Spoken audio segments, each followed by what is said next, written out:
Only if you want to shake your head and rattle your brain. Make you act just a bit insane. Give you all the psychic energy you need. Eat flowers and kiss babies. LSD for you and me.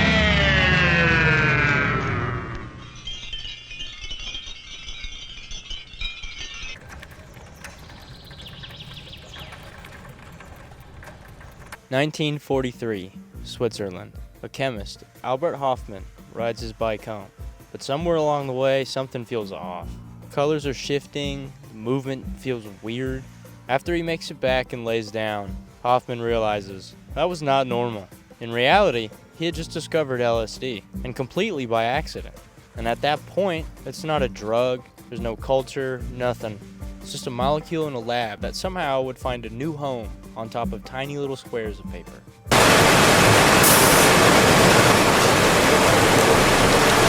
You don't really take it on its own. LSD is weird like that. It needs something to sit on, something to carry it. So early on, it's things like sugar cubes, little tablets, drops in drinks. Sometimes people would just pour it into a punch bowl and pass it around, which sounds like a really fun idea, right? But then you realize no one really knows how much LSD is actually in the punch bowl, But eventually, it lands on paper, blotting paper, the same kind people would use for ink because it would absorb evenly. And that's the whole point. You can actually control the dosage now. Once it's on paper, you can cut it into these exact little squares, each single square called a hit. But the best part is now, you can carry hundreds of doses in something that seemingly looked like nothing.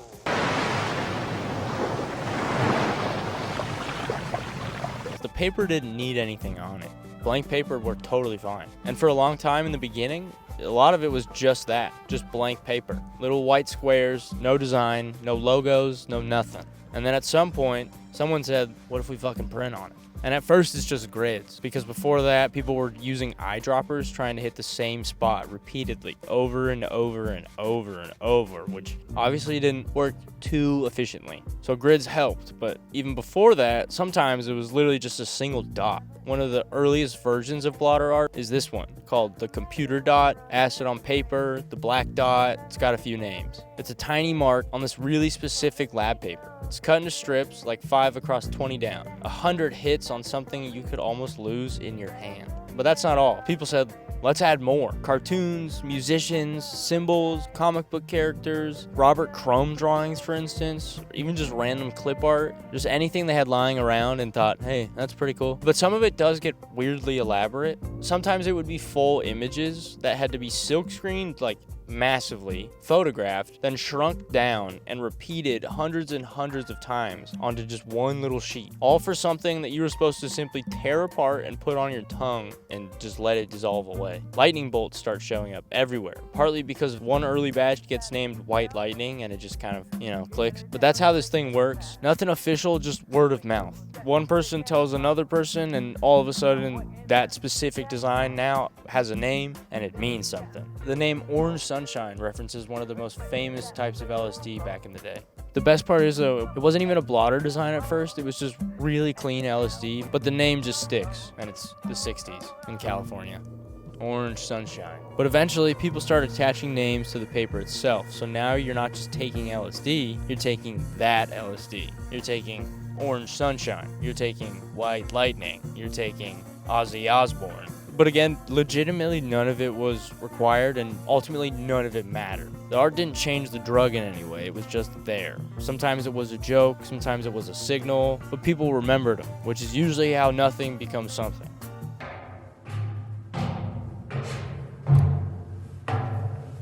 And over time, it turns into this underground print culture. Like psychedelic concert posters and underground comics of the time. Same era, same energy. Funny enough, same people, actually, sometimes. And a lot of it was DIY. People making their own perforation boards, using stuff like the teeth from foil boxes just to punch the paper into the grids. Nothing about it was official. And that shows, especially at things like Grateful Dead shows, where LSD basically lived for a long time. You could walk into the parking lot at any show, find someone selling full sheets, strips, or just a few tabs, but you could find it. And the designs start working like signals, right? Or inside jokes. You recognize one, or you might know where it came from, or even who made it, or at least you think you do. The closest thing like I could relate this to is an album cover. You don't need it to hear the music, but it changes everything by kind of giving the music a visual world for you to look at before you've even heard a single thing. And blotter art does a very similar thing. Before any sort of trip has even happened, you're just already looking at it, trying to figure it out, what it is, what it means, or even if it means anything. I have a photographic memory, they just don't make film for it anymore. Then there's one guy, Mark McCloud. Most people were cutting it up, passing it around, letting it disappear, having a good time. Mark kept it. He began to store them in his refrigerator, and then he started framing them eventually, as he found putting them behind a glass wall kept him from eating a majority of them. For quite some time now, McCloud has been collecting. Old sheets, new sheets, whatever he could find. Sometimes people would just show up to his house with random pieces, anything that they had hidden for years because they knew he was the one person who would safeguard it.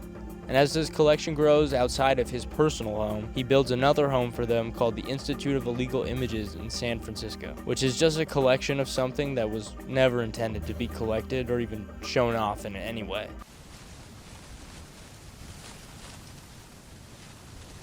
And that's probably the strangest part. This wasn't art that was meant to last, right? Like, it was meant to go in your mouth and disappear. But now it's framed behind glass like it's a painting, when it was supposed to be on your tongue. So essentially, we could look at it like LSD is putting a painting on your tongue.